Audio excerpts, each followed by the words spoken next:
All right, let's jump right into one of the UK's most fascinating and, honestly, most stubborn UFO mysteries.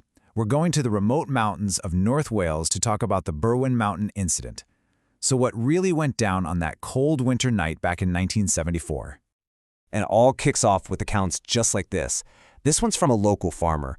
I mean, just imagine hearing that from your neighbor.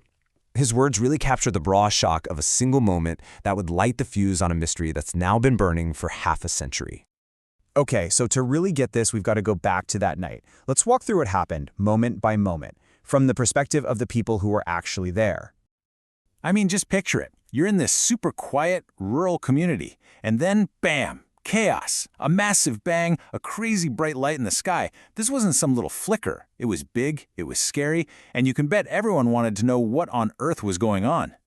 And you see how it just keeps escalating, right? At first, it's just some weird lights.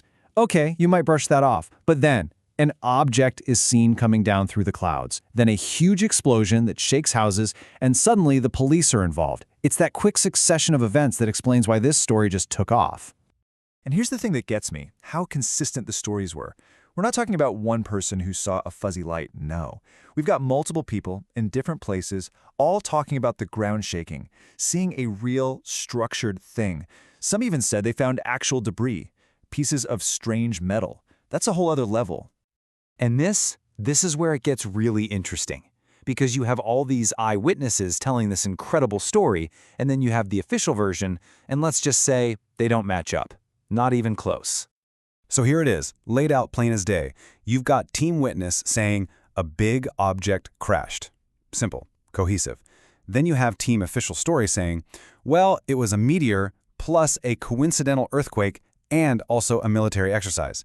I mean, you can see why people started raising an eyebrow, right? It just feels like a stretch. So, you'd think the official story would calm everyone down, but it did the exact opposite. By giving this really complicated, almost unbelievable explanation, they just fanned the flames. The big question wasn't what was that light anymore, it became what aren't you telling us? And that leads us right into the whole cover-up theory.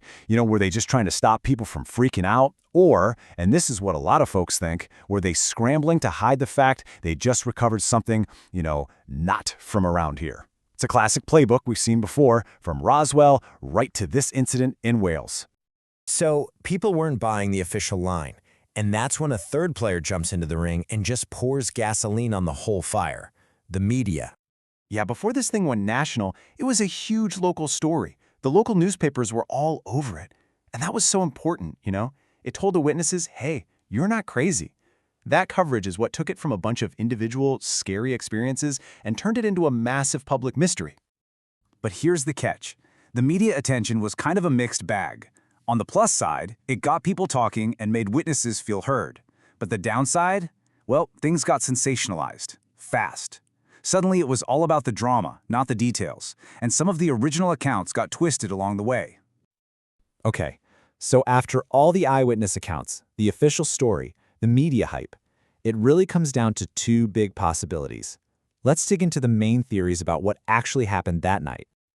So, the whole debate pretty much boils down to this: human experience versus hard data. The alien theory? That's all about those incredibly consistent eyewitness reports. People are adamant they saw a craft. The natural event theory? That's built on scientific readings that were actually recorded that night. The scientific argument is basically that it was a perfect storm of natural events. Think about it. They have proof of a small earthquake, that's your bang and shake. There was a known meteor shower, that's your fireball, and you throw in some weird weather and you could get some strange lights. So from that point of view, it was just a massive 1 in a million coincidence. But, and it's a big but, for a lot of people, that just doesn't cut it. An earthquake and a meteor don't explain why so many people described a large, structured object that seemed to be under control, that was pulsating as it came down. That one detail, that's the stubborn fact that just won't go away. And it's why the alien theory is still on the table. So, let's zoom out a bit, because no matter what you think happened that night, you can't deny the impact it had. This event left a huge mark on the people and the place itself. It cast a really long shadow.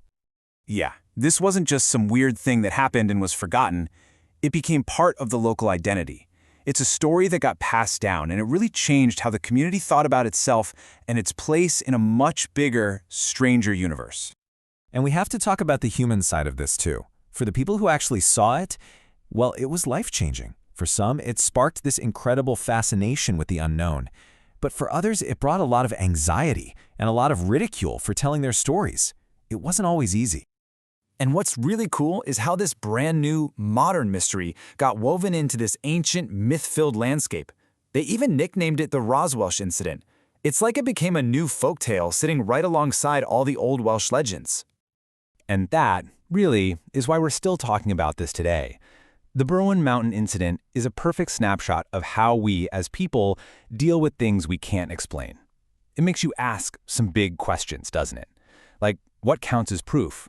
Whose story do you trust? And what is it about the unknown that pulls us in so much? So I'll leave you with this. What's your take? Was this a genuine close encounter? A 1 in a billion fluke of nature? Or maybe the power of the story has less to do with what happened in the sky and more to do with our own need to believe there's something more out there. The debate is definitely not over.